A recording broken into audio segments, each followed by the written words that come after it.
नमस्कार दोस्तों, मेरा नाम है शशिकांत पंडित और आप देख रहे हैं मूनस्टोन क्लासेस। तो इस पर्टिकुलर वीडियो में हम लोग डिस्कस करेंगे डिटेल में सीबीएसई क्लास 10 की हिस्ट्री के chapter number 5, that is print culture and the modern world. क्योंकि ये चैप्टर बहुत ही लेंदी है तो हम लोग इसको दो पार्ट में डिस्कस करेंगे। ये जो आप पार्ट देख रहे हैं ये फर्स्ट पार्ट है। इसमें हम लोग मेनली क्या क्या डिस्कस करने वाले हैं, तो द फर्स्ट प्रिंटेड बुक जो कि चाइना में इवॉल्व हुआ था, फिर चाइना से किस तरह से प्रिंट जापान, साउथ कोरिया जैसे देशों में पहुंचा, फिर print comes to Europe, Japan Europe में किस तरह से इटली में पहुंचा, और इटली में भी ग्यूटेनबर्ग एंड प्रिंटिंग प्रेस के बारे में हम लोग डिटेल में समझेंगे क्योंकि ये बहुत इंपॉर्टेंट रहेगा। फिर प्रिंट रिवॉल्यूशन और उसके इम्पैक्ट क्या क्या होने लग गए, न्यू रीडिंग पब्लिक आने लग गए, religious debates and fear of print ये स्टार्ट हो गया, रीडिंग मैनिया जिसमें print culture and French revolution का जो इम्पोर्टेंस है वो सब कुछ हम लोग डिस्कस करेंगे। ये बहुत बहुत इंपॉर्टेंट टॉपिक है और ये एग्जाम पर्सपेक्टिव से भी बहुत इंपॉर्टेंट रहेगा। ठीक है, आपके बोर्ड्स एग्जाम के लिए भी तो इस चैप्टर को बहुत ध्यान से पढ़ना बहुत ज़रूरी है।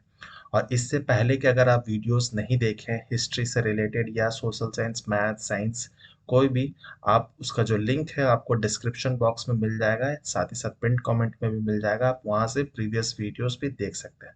तो चलिए हम लोग शुरू करते हैं और इस वीडियो का अंत तक ज़रूर देखिएगा, और अगर वीडियो अच्छा लगे तो लाइक शेयर सब्सक्राइब ज़रूर से ज़रूर कर दीजिएगा।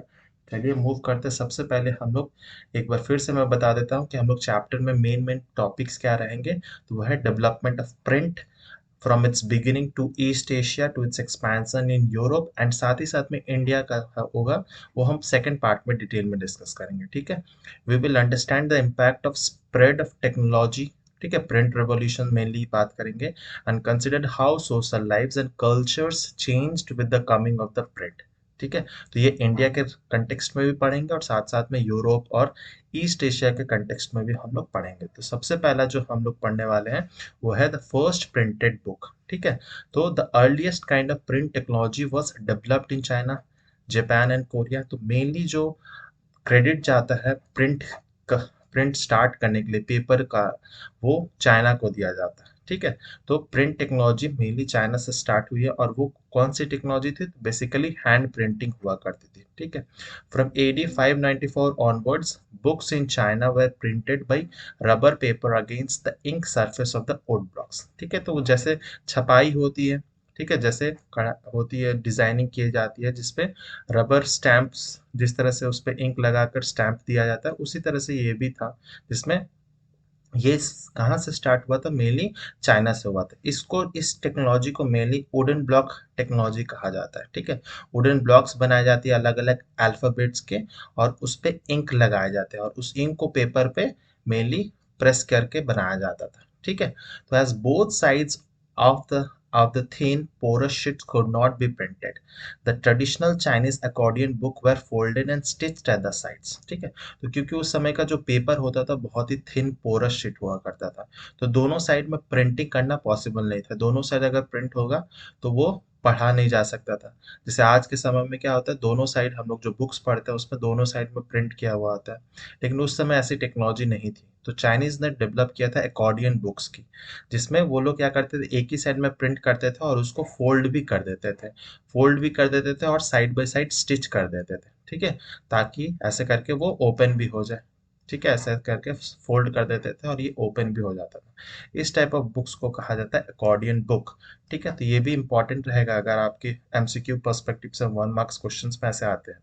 फिर superbly skilled craftsman could duplicate with remarkable accuracy the beauty of calligraphy। ठीक है, the art of beautiful and stylized writing। ठीक है, तो जिस तरह से वो लोग हैंड प्रिंटिंग किया करते थे, तो बहुत सुंदर सुंदर हैंड राइटिंग में वो बेसिकली करते थे।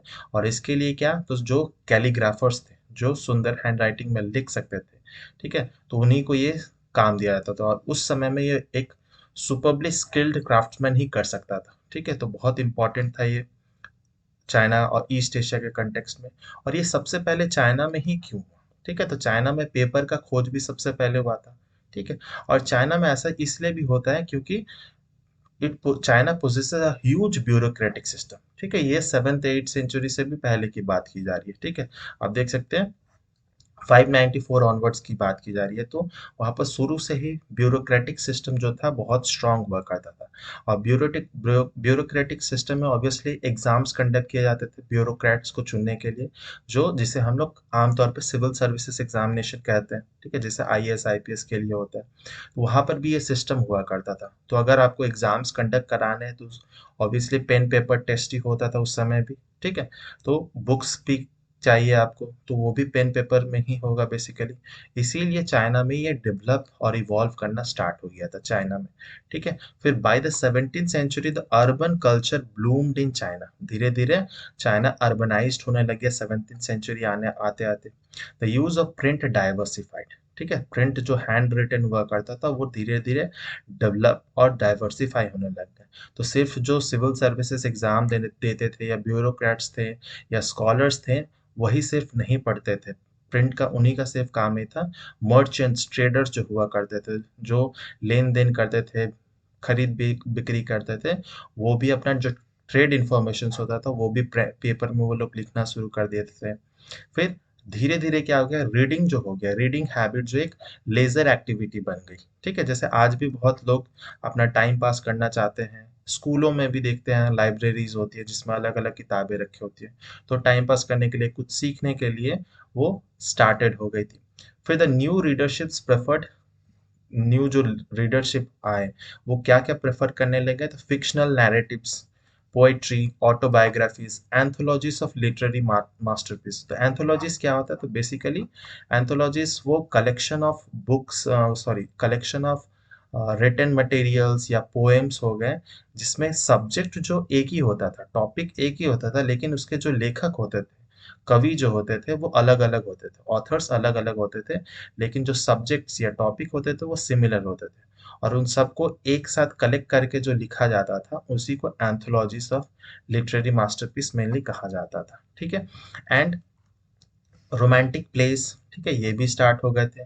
फिर रिच वुमेन्स जो थी वो भी स्टार्ट कर दी थी पढ़ने के लिए। And many women began publishing their poetry and plays. और इवन वुमेन्स भी अपना खुद से पोएट्री प्लेस जो होती थी, फिक्शनल कैरेक्टर्स, वो भी वो लोग लिखना स्टार्ट कर दी थी। Vibes of scholar officials publish there works, ठीक है। तो वाइब्स ऑफ स्कॉलर ऑफिशियल्स जो थे वो अपना बुक्स पब्लिश करने लग गए थे। एंड कोट्सन्स रोट अबाउट देयर लाइफ, ठीक है। तो ये धीरे धीरे ये चाइना में स्टार्ट हो गया था, ठीक है। तो ये चाइना की स्टोरी थी।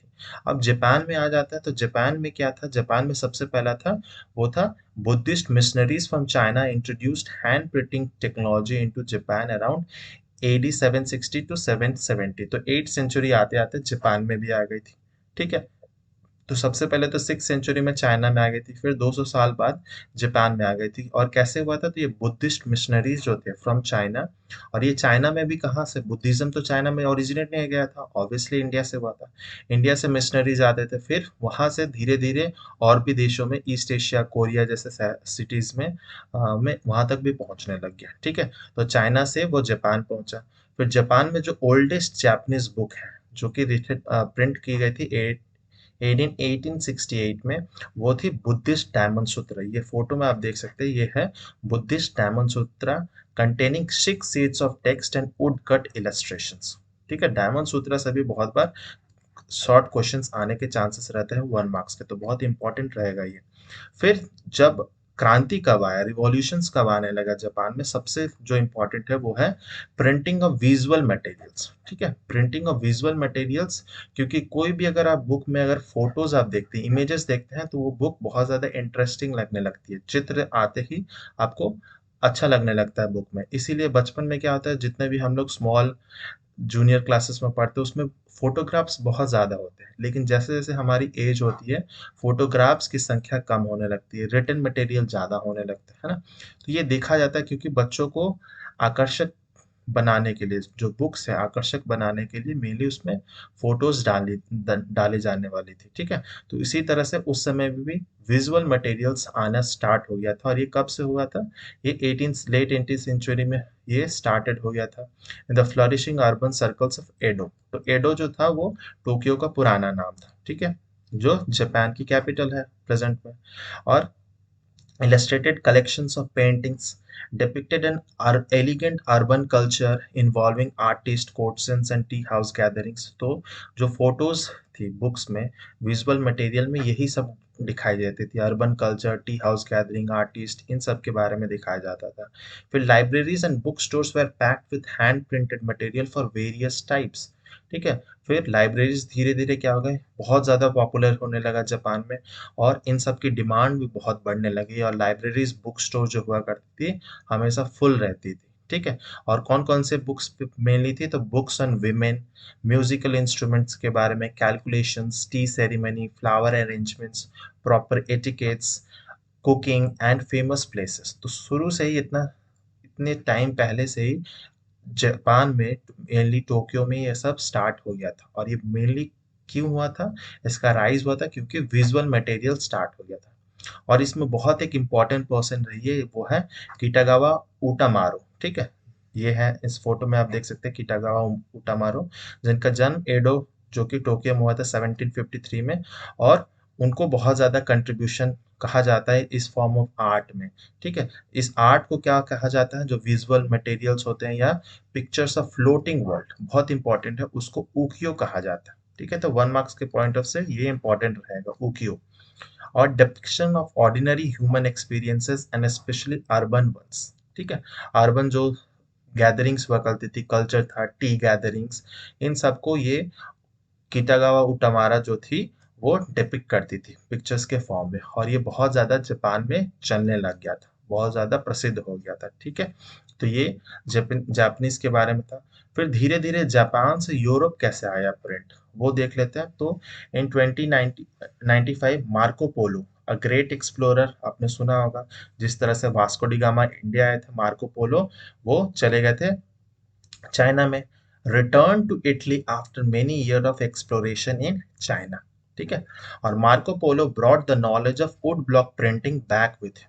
ठीक है। तो मार्को पोलो जो थे वो एक ग्रेट एक्सप्लोरर थे, बहुत समय तक चाइना में रहे, वहाँ के स्टडी किया। फिर उन्होंने जब यूरोप गए, क्योंकि ये इटली से बिलोंग करते थे, जब वो इटली गए तो अपने साथ में वो नॉलेज ले गए जो वुडन ब्लॉक प्रिंटिंग टेक्नोलॉजी थी, जो जापान में थी, सॉरी चाइना में थी। Now Italians began producing book with wood blocks and soon the technology spread to other parts of the Europe. ठीक है। धीरे धीरे क्या हो गया, ये जो वुडन ब्लॉक टेक्नोलॉजी थी जो यूरोप में सबसे पहले आई थी इटली में, और इटली से धीरे धीरे आसपास के कंट्रीज में ये फैलने लग गया। ठीक है। और कहाँ तक फैला, तो जैसे कि अब मैं आऊंगा उस पर कि जर्मनी में कैसे फैल गया। फिर luxury editions were still hand written on very expensive vellum. तो वेलम क्या होता है, तो वेलम एक parchment made of from the skin of animals. ठीक है। तो जो जानवरों का जो स्किन होता था वो ट्रांसपेरेंट कुछ हुआ करता था, उस पे मेनली लिखा जाने लगा था, उसको बोला जाता था वेलम। तो वो उस समय में बहुत ज्यादा एक्सपेंसिव हुआ करता था। तो उसमें क्या होता था, वो उस समय में लग्जरी एडिशंस हुआ करता था। ठीक है। जैसे आज के समय में अगर देखा जाए, जो लेदर जैकेट्स होते हैं, बूट्स होते हैं, बेल्ट होते हैं, वो काफी कॉस्टली होते हैं। ठीक है। तो उसी तरह से जो एक्सपेंसिव वेलम थे वो भी काफी एक्सपेंसिव थे। ठीक है। और ये मेनली कौन यूज करते थे, तो for aristocratic circles and rich monastic libraries, जो अमीर लोग थे वही लोग ज्यादातर, और रिलीजियस पर्पस में भी ये यूज होता था। ठीक है, यूरोप में।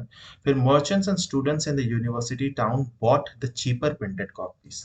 ऑब्वियसली जो मर्चेंट्स स्टूडेंट्स थे उनके पास इतना वेलम वाला पेपर पे पढ़ने का उनका नहीं था पैसा, इसीलिए वो चीपर प्रोडक्शन वाले यूज करते थे। ठीक है। धीरे धीरे क्या हुआ, बुक्स की डिमांड यूरोप में बढ़ने लग गई। ठीक है। Book sellers all over Europe began exporting books to many different countries. ठीक है। और वो लोग एक्सपोर्ट भी करने लगे दूसरे कंट्रीज में। फिर बुक फेयर्स ऑर्गेनाइज होने लग गए, है ना, were held at different places. Production of handwritten manuscripts were also organized in new ways to meet the expanded demand. ठीक है। और जो हैंड रिटन मैन्युस्क्रिप्ट थी, वुडन टेक्नोलॉजी में भी कुछ रिफाइनिंग की गई टेक्नोलॉजीज में, ताकि जो डिमांड थी, वो एक्सपोर्ट डिमांड थी, उसको फुलफिल किया जा सके। ठीक है। इसके लिए क्या हुआ, तो हैंड राइटिंग था, इसीलिए स्क्राइब्स, स्क्राइब्स कौन होते हैं, तो और स्किल्ड हैंड राइटर्स। ठीक है। स्क्राइब्स अगर देख सकते हैं, जो हैंडीकैप स्टूडेंट्स होते हैं उनके साथ में स्क्राइब्स आते हैं। ठीक है। तो उनके रिलेटिव्स या कोई एक आएंगे जो उनके बिहाफ पर आंसर्स लिखेंगे। ठीक है। तो ऐसा होता है। तो scribes or skilled handwrites were no longer solely employed by the wealthy or influential patrons but increasingly by the bookseller as well. तो पहले scribes जो थे वो मेनली जो वेल्दी एरिस्टोक्रेटिक सर्कल्स थे वहीं पर वो लोग ज़्यादातर काम किया करते थे। लेकिन धीरे-धीरे क्योंकि बुक्स की डिमांड बढ़ने लगी पूरे यूरोप में और साथ ही साथ में आस-पास में कंट्रीज़ में, तो इसीलिए स्किल्ड लेबर जो हैंडराइटर्स थे, स्क्राइब्स थे, उनकी भी डिमांड बढ़ने लगी और इतनी डिमांड बढ़ गई कि more than 50 scribes often worked for one book seller. ठीक है? तो ये भी स्टार्ट हो गया था। फिर कौन कौन से ऐसे फैक्टर्स थे जो कि रिस्पॉन्सिबल थे for the invention of new printing techniques. ठीक है, न्यू प्रिंटिंग टेक्निक्स के लिए क्या क्या फैक्टर्स है, बहुत इंपॉर्टेंट है, इससे क्वेश्चंस आते हैं बहुत ज्यादा। तो सबसे पहले था copying was an expensive laborious and time consuming business. ठीक है, तो एक ही अगर बुक्स लिखने हैं तो कॉपी करना, फिर ऊपर से हैंड राइटिंग, ठीक है, उस वो हैंड राइटिंग मैच करना बहुत ज़्यादा एक्सपेंसिव था, लेबोरियस था, बहुत टाइम कंज्यूमिंग था ये बिजनेस। ठीक है, इसीलिए ये पहला कारण था जो न्यू प्रिंटिंग टेक्निक्स का आविष्कार स्टार्ट होने लगा था। फिर सेकंड रीजन था the manuscripts were highly expensive, fragile and needed careful handling. तो जो उस समय में पेपर हुआ करती थी वो भी काफ़ी एक्सपेंसिव हुआ करता था और काफ़ी उसको सही तरह से हैंडल करना ज़रूरी था, नहीं तो वो फट उठ सकता था। ठीक है, एंड तीसरा जो पॉइंट है वो कि hand written manuscript production was not sufficient to meet the demands. क्योंकि हैंड रिटन था तो टाइम बहुत ज़्यादा लग जा रहा था और जितना डिमांड था उस तरह से सप्लाई नहीं हो पा रहा था।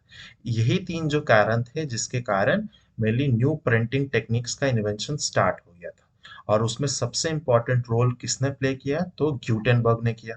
आपने जीके में पढ़ा ही होगा प्रिंटिंग प्रेस के से रिलेटेड, तो वो थे जोहान ग्यूटेनबर्ग। ठीक है, the breakthrough occurred at the Strasbourg Germany when Johann Gutenberg developed the first known printing press in the 1430s। ठीक है, तो प्रिंटिंग प्रेस सबसे पहले डेवलप किसने किया था तो अपने जीके में पढ़ा ही होगा, जोहान गुटेनबर्ग। ठीक है, जर्मनी में।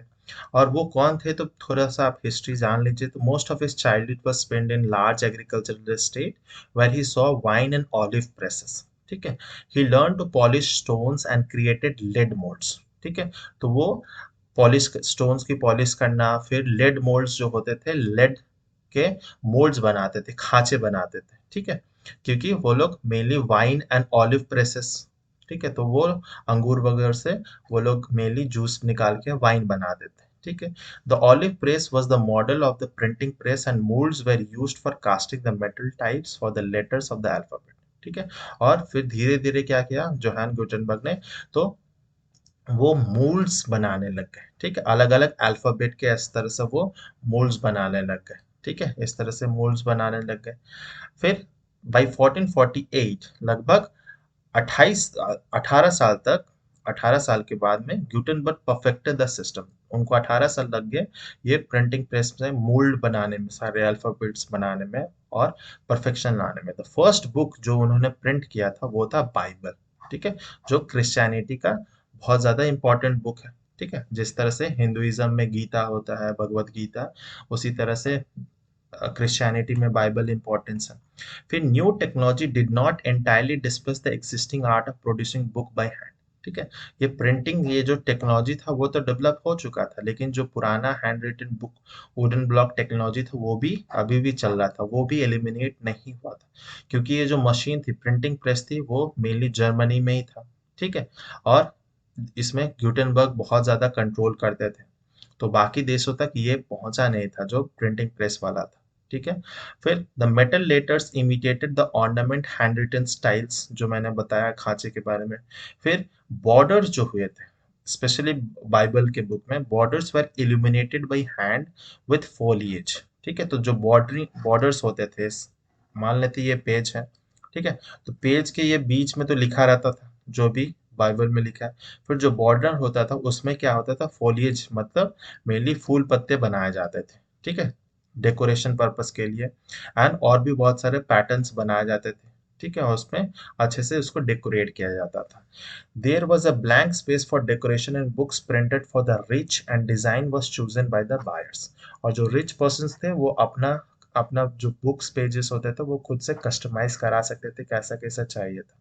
तो आप देख सकते हैं उस समय में 14-15 सेंचुरीज में जो बुक थी वो कितना ज्यादा इंपॉर्टेंस रखते था, वो एक लग्जरी आइटम था। ठीक है, आज के समय में किसी को अगर आप फ्री में भी बुक देंगे तो उसकी कोई वैल्यू नहीं है। ठीक है, लेकिन बुक से क्या कुछ हो सकता है वही हम लोग इस चैप्टर में समझेंगे। ठीक है, फिर प्रिंट रिवॉल्यूशन और उसका इम्पैक्ट क्या होने लगा।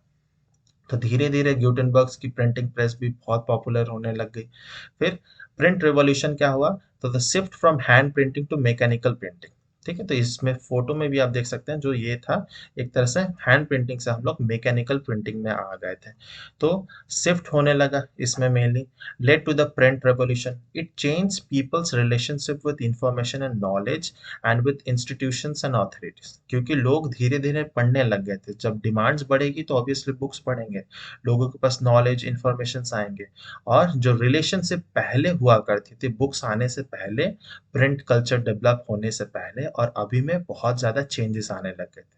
साथ ही साथ इट इन्फ्लुएंस्ड पीपल्स परसेप्शन और open new ways for looking at things. ठीक है, जो पढ़ा लिखा इंसान होगा उसको, उसका जो नॉलेज होगा, किसी भी प्रॉब्लम को सोचने का जो तरीका होगा, उसके पास बहुत डाइवर्सिफाइड नॉलेज होगा, है ना।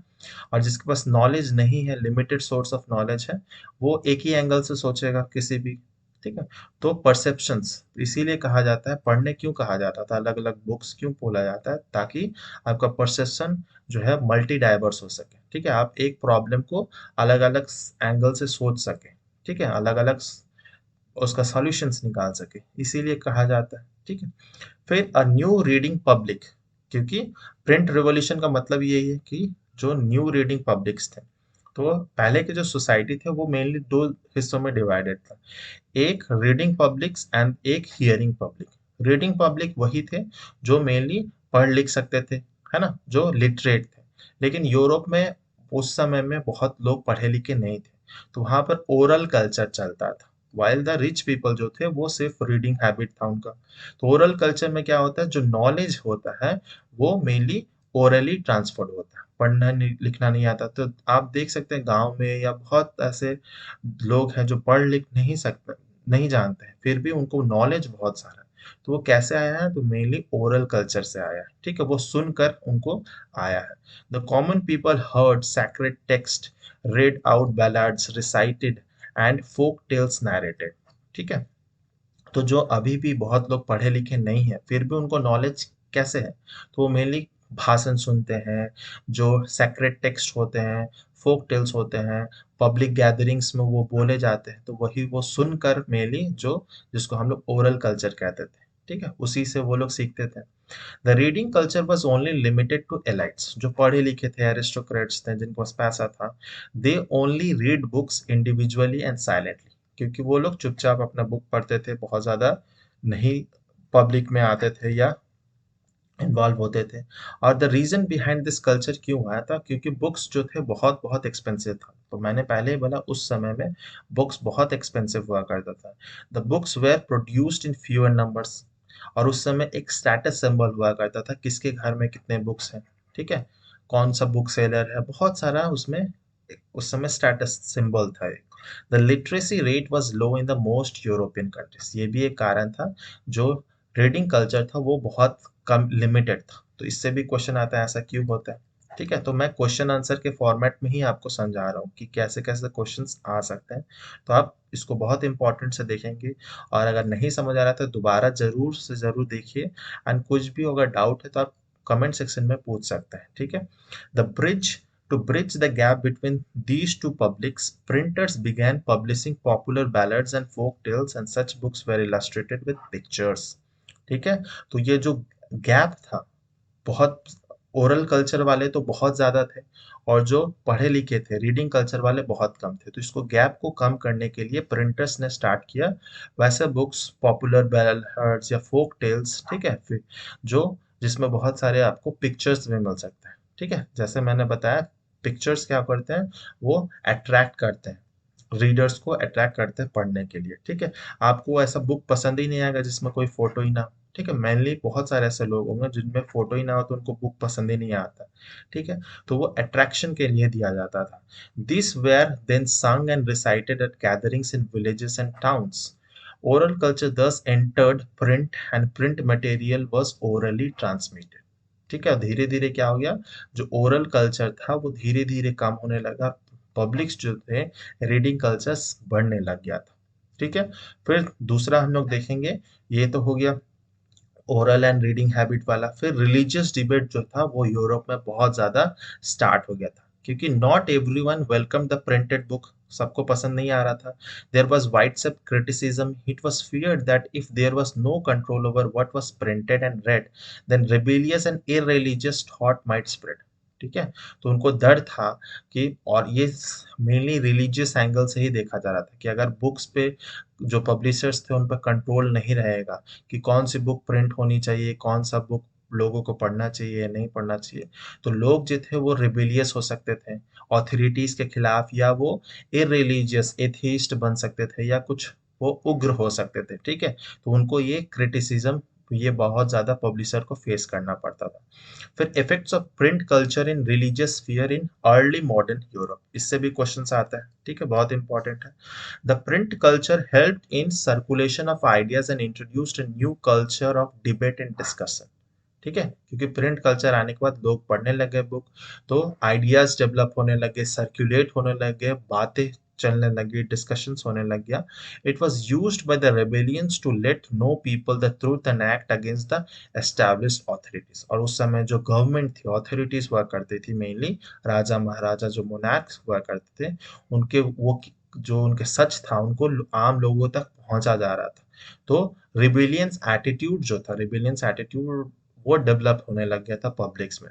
ठीक है, the printed books were welcomed and also people had fear due to rebellious and irreligious thoughts. ठीक है, तो दोनों ही चीज था, बहुत लोग वेलकम भी कर रहे थे और बहुत लोगों को डर डर भी था कि ये रिबेलियस एटीट्यूड और इररिलीजियस थॉट को और प्रोवोक करेगा। ठीक है, उसी में एक बहुत इंपॉर्टेंट थे, वो थे मार्टिन लूथर। ठीक है, मार्टिन लूथर, और ये आप अमेरिका वाले मार्टिन लूथर जूनियर उनसे मत कंफ्यूज कीजिएगा, ये दूसरे थे। ठीक है, was a religious reformer. He wrote 95 theses in 1570 criticizing the practices and rituals of Roman Catholic Church. तो ये बहुत इंपॉर्टेंट रिलीजियस रिफॉर्मर थे, जिन्होंने जो रोमन कैथोलिक चर्च की जो प्रैक्टिसेस थे, रिचुअल्स थे, उनके बारे में बहुत ज्यादा क्रिटिसाइज किया था। और इसी के चलते क्या हुआ, प्रोटेस्टेंट रिफॉर्मेशन स्टार्ट हो गए थे। ठीक है, तो क्रिश्चियनिटी में भी आपको मिल जाएंगे अलग अलग फेथ के, जैसे कुछ होते हैं कैथलिक्स होते हैं, रोमन कैथलिक्स होते हैं, ऑर्थोडॉक्स होते हैं, कुछ होते हैं प्रोटेस्टेंट्स होते हैं। तो इसी से ही प्रोटेस्टेंट रिफॉर्मेशन स्टार्ट हो गया था। तो 16th century movement to reform the Catholic church dominated by Rome. ठीक है, तो आज के समय में भी आप देख सकते हैं जो कैथोलिक चर्च है वो डोमिनेट होता है रोम, है ना, बाय द रोम। और इसमें उसमें भी कौन सा, वेटिकन सिटी, जो जिसमें पोप जो होते हैं उनके बहुत ज्यादा डोमिनेट करते हैं। तो Martin Luther was one of the main Protestant reformers. Several traditions of anti-Catholic Christianity developed out of this movement.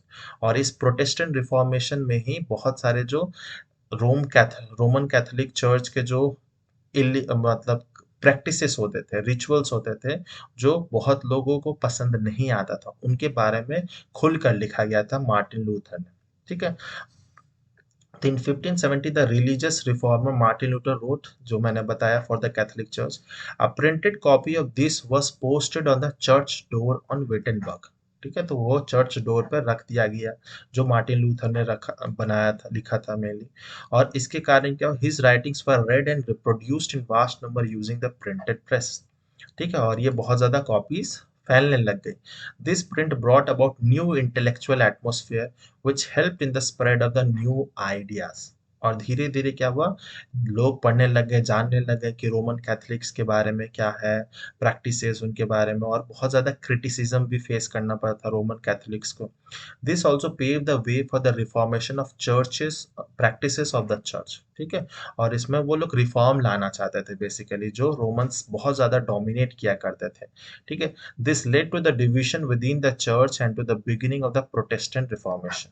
ठीक है, और इसीलिए वो डिवाइड हो गए। ठीक है, तो print encourage people to think reasonably and question the customs followed in the church. ठीक है, तो ऐसे बहुत सारे कस्टम्स हैं जो कि चर्च में प्रोटेस्टेंट्स को पसंद नहीं आता था। ऐसे आप कोई भी धर्म में देख सकते हैं, वैसे बहुत सारे हैं जो हम लोग को कस्टम्स पसंद नहीं आता, बिना वजह हम लोग करते हैं। ठीक है, जैसे कि हिंदू धर्म में आप देख लीजिए, हिंदू धर्म में भी बहुत बार बोला जाता है घरों में कि शाम सूरज ढलने के बाद नाखून नहीं काटना चाहिए, या मंगलवार शनिवार को बृहस्पतिवार को बाल नहीं काटने चाहिए। ठीक है, इसका रीजन किसी को पता नहीं है। ऐसे बहुत सारे इंडिया में कस्टम्स हैं जो हम लोग फॉलो करते आ रहे हैं, उसका कुछ पता नहीं है। विच और सिमिलर केस यूरोप में भी था और बाकी रिलीजन में भी आपको ऐसा मिल जाएगा। और इसके कारण क्या था, रोमन कैथोलिक जो थे वो बहुत ज्यादा आक्रोश में आ गए थे और इसीलिए प्रोटेस्टेंट्स और रोमन कैथोलिक्स के बीच में दरार पड़ गया था। और मार्टिन लूथर ने ही ये कहा था कि printing is the ultimate gift of God and the greatest one. ठीक है, तो ये मार्टिन लूथर ने कहा था। तो इस क्वेश्चन आ सकता है कि ये स्टेटमेंट किसने दिया था या किसने किया था। इस क्वेश्चन को जस्टिफाई करने दिया जा सकता है, प्रोटेस्टेंट रिफॉर्मेशन से पूछा जा सकता है। तो ये क्वेश्चंस बहुत इंपॉर्टेंट रहेगा मार्टिन लूथर से। ठीक है, फिर हम लोग पढ़ेंगे प्रिंट एंड डिसेंट। ठीक है, तो जिस तरह से मार्टिन लूथर ने लिखा उसी तरह से इटली में भी थे एक मिलर जो उनका नाम था मेनोशियो। ठीक है, he interpreted the message of Bible and formulated a view of God and creation and that encouraged the Roman Catholic Church।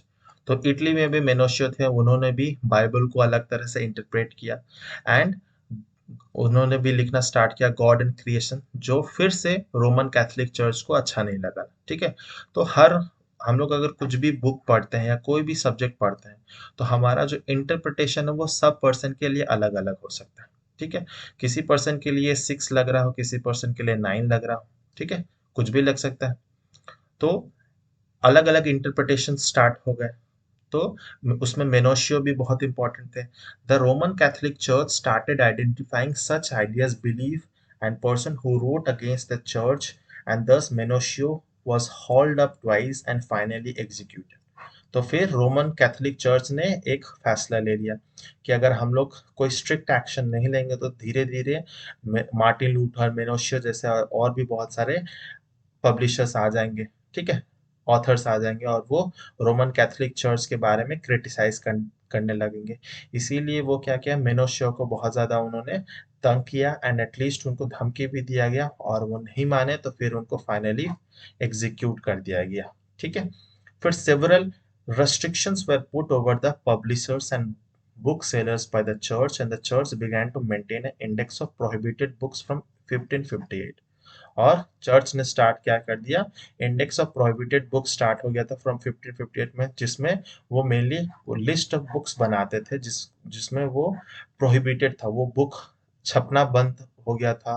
वो बुक को अगर छापते हैं या फिर आप पढ़ते हैं तो वो एक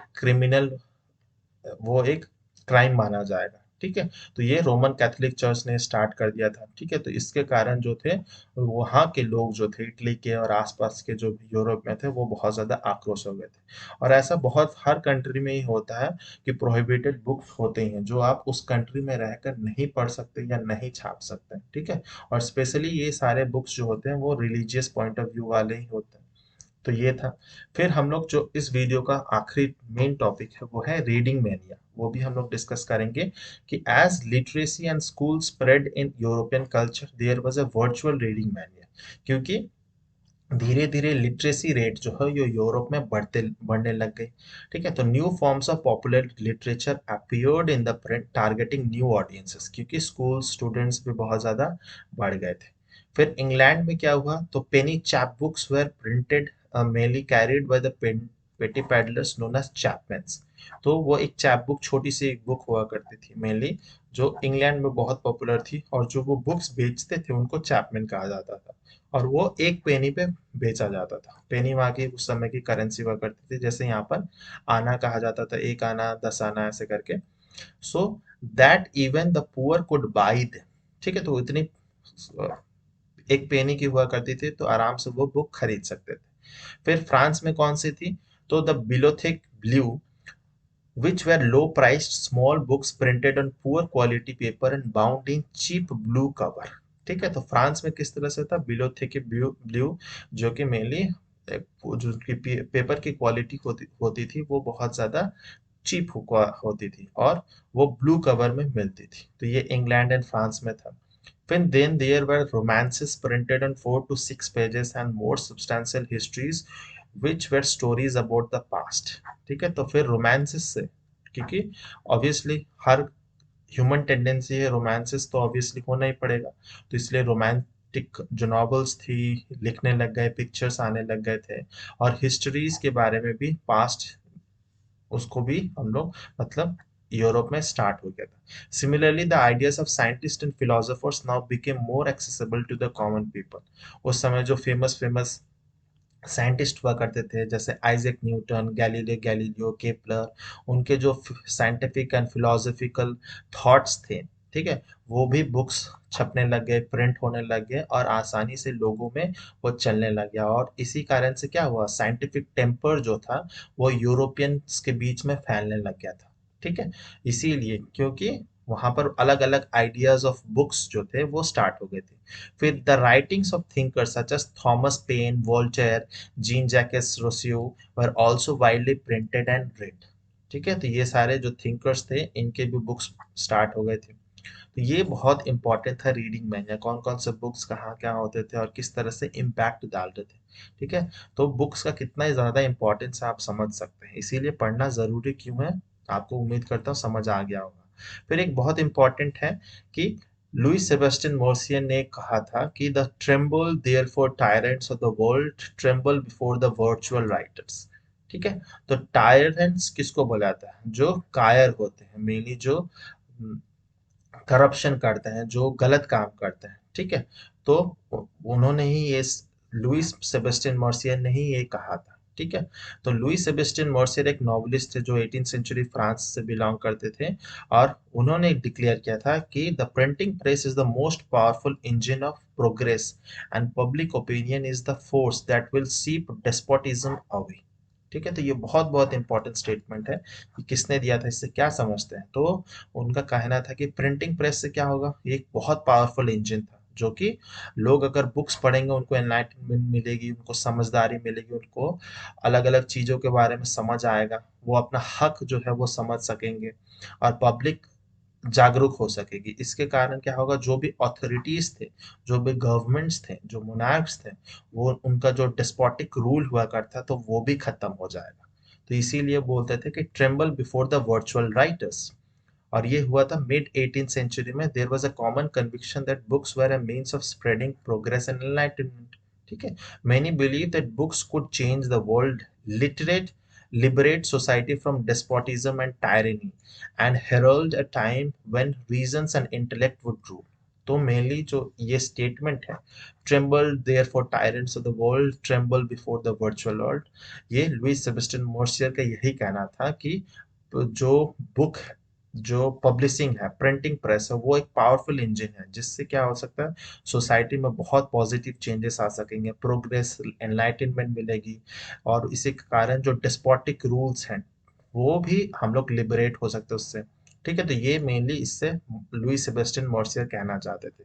और सबसे लास्ट में हम लोग जान लेंगे इस टॉपिक, इस वीडियो में, वो है प्रिंट कल्चर एंड फ्रेंच रेवॉल्यूशन। क्योंकि फ्रेंच रेवॉल्यूशन क्लास 9 में भी पढ़े थे आप, 10th में भी पढ़े हैं, तो बहुत इंपॉर्टेंट रहता है फ्रेंच रेवॉल्यूशन, क्योंकि ये फ्रेंच जो है वो यूरोप का हार्ट कहा जाता है। ठीक है, यूरोपियन कल्चर का वो हार्ट होता है। ठीक है, तो print popularize the idea of enlightened thinkers like Voltaire and रसियो।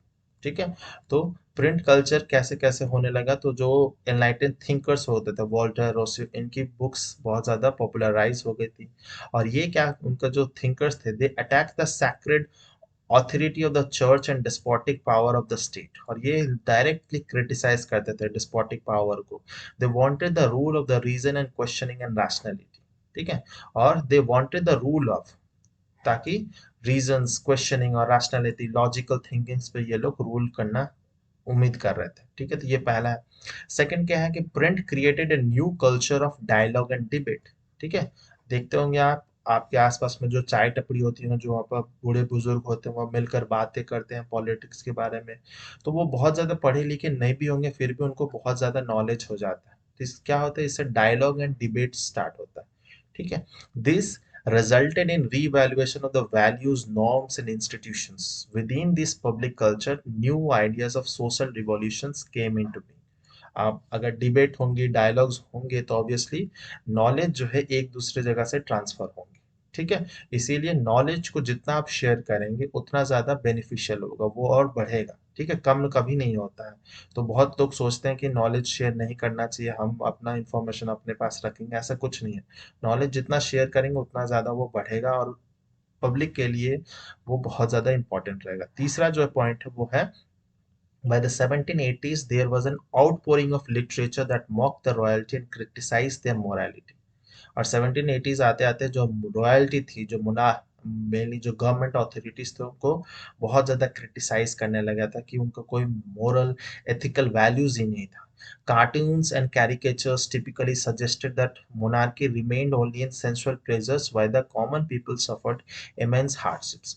और कार्टून कैरिकेचर्स में ऐसे छपने लग गए थे, जैसे कि आपने भी पढ़ा होगा बहुत सारे न्यूज़पेपर्स में, मैगजीन्स में ऐसे कार्टून्स कैरिकेचर छपते हैं। जैसे फ्रांस में अभी भी आप जाएंगे तो चार्ली हेब्डो बोल के एक बहुत इंपॉर्टेंट है जो बहुत ज़्यादा कार्टून कैरिकेचर्स छापती है।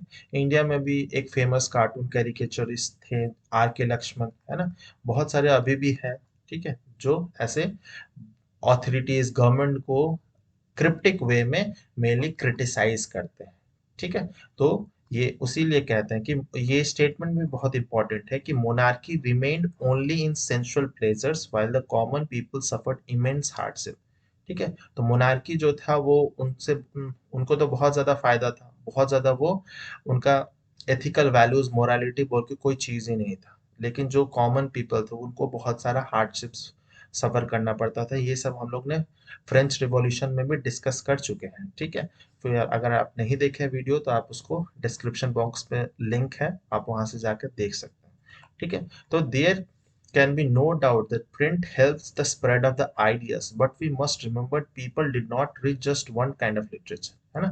आइडियाज तो होने लगे, वोल्टेयर की बात सुनकर बहुत लोग जागरूक होने लगे, लेकिन जो आम पब्लिक थी वो सिर्फ एक काइंड ऑफ बुक नहीं पढ़ती थी, वो अलग अलग टाइप ऑफ बुक्स पढ़ने लगे थे, ठीक है।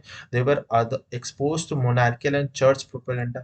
तो अगर वोल्टेयर एंड रोशियो अपना बुक्स लिखते थे तो इसी को देखकर मोनार्क्स जो थे, गवर्नमेंट अथॉरिटीज, चर्च जो थे, चर्चेस भी वो लिखते रहते थे। और इससे क्या आता था, आम पब्लिक जो था वो दोनों तरफ से ही इन्फ्लुएंस्ड होते थे, ठीक है। So they were not only influenced directly by everything they read or saw.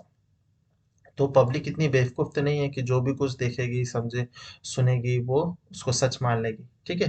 लेकिन आज के समय में वो यही है, फेक न्यूज बहुत ज्यादा फैल चुका है, लोग उसको सच मान लेते हैं, कुछ भी दिखाया जाता है, व्यूज कमाने के लिए कोई भी कुछ भी बोल देता है और उसको हम लोग सच मान लेते हैं, ठीक है। तो उन सब से बच के रहना बहुत जरूरी है, क्योंकि पूरे वर्ल्ड में फेक न्यूज का जो एक नेक्सस बन चुका है, वो बहुत ज्यादा आपको हम लोग को गलत ट्रैक पे लेके आ सकता है, ठीक है। तो they accepted some ideas and rejected others, क्योंकि लोग समझदार थे। They interpreted their things own way, ठीक है। जो इंटरप्रिटेशन है वो सबका अलग अलग होता है। Print did not directly shape their minds but it did open the possibility of thinking differently. इसीलिए बहुत इंपॉर्टेंट स्टेटमेंट है कि प्रिंट जो है वो हम लोग के माइंड को तो सेव करता ही है, लेकिन जो हमारा थिंकिंग एबिलिटी है, ठीक है, इंटेलिजेंस क्वोशिएंट या फिर इमोशनल क्वोशिएंट, जो अलग अलग सोचने का तरीका है, किस टॉपिक में क्या सोचना है, क्या कैसे सॉल्व करना है, रैशनैलिटी, ठीक है, लॉजिकल रीजनिंग से हम लोग जो समझते हैं, उन सब के बारे में हम लोग धीरे धीरे इवॉल्व करने लगे। तो इसीलिए प्रिंट कल्चर जो है बहुत बहुत बहुत इंपॉर्टेंट रहता है। अब जो नेक्स्ट वीडियो आएगा, नेक्स्ट पार्ट में हम लोग इसको चैप्टर को समझेंगे और इंडिया के कंटेक्स्ट में बहुत ज़्यादा हम लोग इसमें डील करेंगे, ठीक है। 19th सेंचुरीज के बारे में बात करेंगे और इंडिया में क्या था वो भी हम लोग देखेंगे सेकेंड पार्ट में। आप उसको भी ज़रूर से देखिएगा। और अगर ये वीडियो अच्छा लगा हो, कुछ समझने मिला हो तो लाइक ज़रूर कीजिएगा, कमेंट करके बताइए कैसा लगा, शेयर एंड सब्सक्राइब नहीं किया तो ज़रूर कर दीजिएगा। एंड तो टाइमली नोटिफिकेशन पाने के लिए बेल आइकन को ज़रूर से ज़रूर हिट कीजिएगा। मिलते हैं नेक्स्ट वीडियो में।